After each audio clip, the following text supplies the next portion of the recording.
gembala yang baik.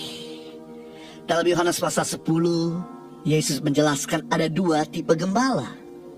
Yang pertama adalah gembala upahan, adalah gembala yang memikirkan dirinya sendiri. Dia merasa bahwa dia tidak memiliki domba-domba, sehingga ketika domba-domba disergap sama binatang buas, si gembala tersebut lari dan kabur. Yang kedua yang Yesus jelaskan dalam Yohanes pasal 10 adalah gembala yang baik, yang selalu mengorbankan dirinya demi kebutuhan domba-dombanya. Yesus katakan dalam Yohanes pasal 10 menjelaskan bahwa Yesus sebagai gembala dan kita sebagai domba. Yang menjadi pertanyaan, kenapa Tuhan menggambarkan kita sebagai seekor domba? Kenapa Tuhan tidak gambarkan kita binatang yang lebih kuat daripada domba, seperti serigala, atau seperti singa, atau seperti beruang, atau seperti gajah, atau kuda? Tapi kenapa Tuhan menggambarkan kita sebagai domba? Karena kita adalah manusia yang punya banyak kelemahan, kekurangan, kekhawatiran, ketakutan, dan selalu berada dalam bahaya. Itu sebabnya domba selalu memerlukan gembala yang baik.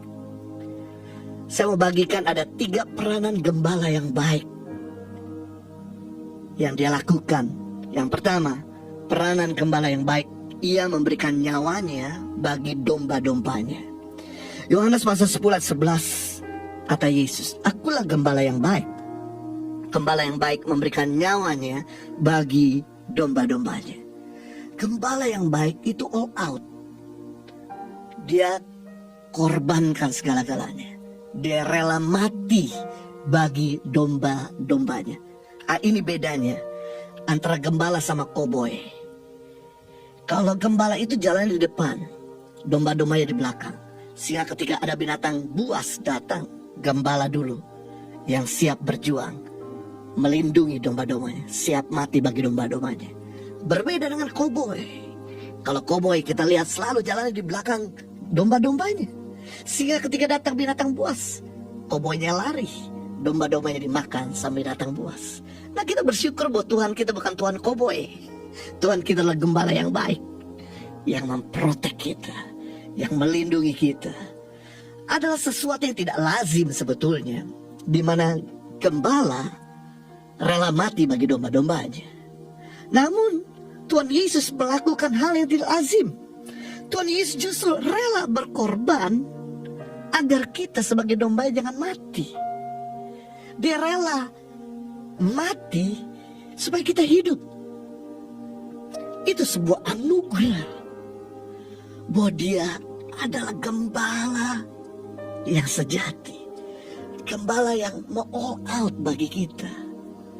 Bayangkan kalau dia bisa mau all out bagi kita, pasti hidup kita ini aman dalam perlindungannya. Sebab dia menjadi perisai bagi kita. Dia menjadi pelindung akan bahaya-bahaya yang akan datang. Jadi kita gak perlu takut terhadap bahaya-bahaya yang sedang mengelilingi kita, bahaya-bahaya ada di depan kita. Yang kita perlukan, bayangkan ada gembala yang ada di sebelah kita. Sekalipun kita jalan dalam lembah kekelaman, sekalipun kita berada dalam gelombang yang bergelora, sekalipun kita ada di tempat yang tidak stabil, dia akan memimpin, dia akan membimbing, dan dia akan melindungi kita.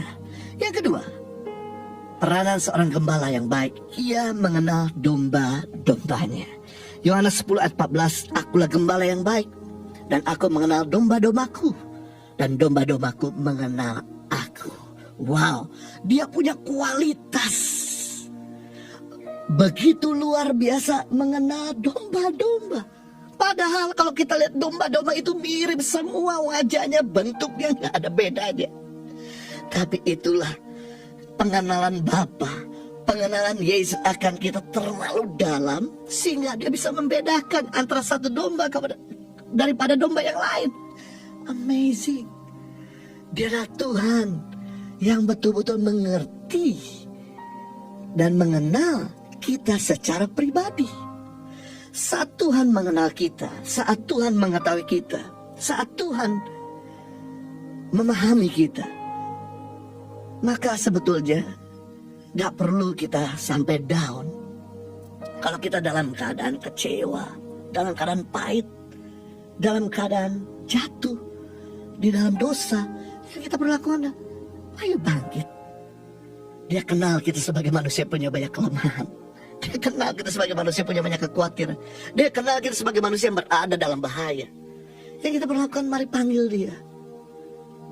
Tuhan tolong aku. Tuhan bimbing aku. Tuhan tuntun aku. Tuhan kuatkan aku. Tuhan hiburkan aku. Tuhan sembuhkan hatiku. Tuhan tolong. Aku berada di dalam titik yang paling rendah hari ini. Tuhan memahami keadaan kita. Dan dia sanggup untuk mengeluarkan engkau dari keterpurukan. Sekarang kau berada di tempat yang baik. Sungguh bersyukur kita punya gembala yang baik. Yang ketiga, peranan daripada seorang gembala, dia memimpin domba-dombanya. Yohanes 10 ayat 4. Jika semua dombanya telah dibawa keluar, ia berjalan di depan mereka, dan domba-domba itu mengikuti dia, karena mereka mengenal suaranya. Wow, kita bisa melihat ternyata gembala itu memimpin. Dia itu bukan pasif, dia gak mikir.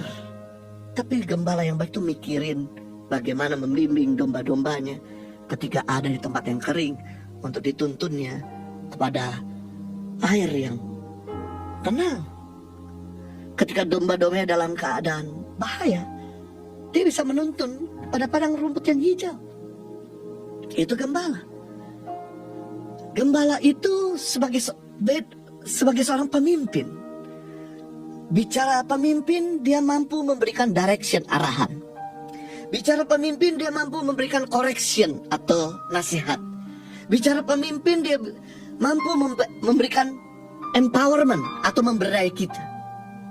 Nah, kalau kita tahu bahwa dia bisa memimpin kita, membimbing kita untuk mengeluarkan kita dari minus, jadi surplus, dari nothing menjadi something, dari zero menjadi hero. Yang kita perlu lakukan, jadilah orang, jadilah domba yang mau dipimpin. Jangan jadi domba yang ngeyel seperti kambing, yang selalu nyeruduk, yang selalu melawan, yang susah diatur, yang keras hatinya. Ketahuilah, Tuhan membimbing kita selalu ke tempat yang lebih baik. Walaupun memang jalannya tidak mudah, harus melewati lembah-lembah kelam. Kadang-kadang jalannya tidak mudah, harus melewati badai-badai. Jalannya tidak mudah, harus melewati pandemik.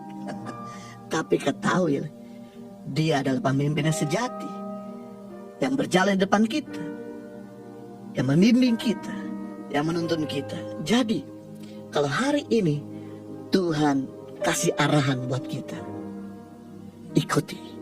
Kalau hari ini Tuhan kasih teguran, ayo berubah. Kalau hari ini Tuhan memberdaya kita, ayo kembangkan kemampuanmu. Saya percaya kita akan lewati musim pandemik ini bersama dengan Tuhan, dan kita ada di level yang lebih baik. Sebab dia gembala yang baik, dia Jehovah Rohi, dialah Tuhan gembalaku.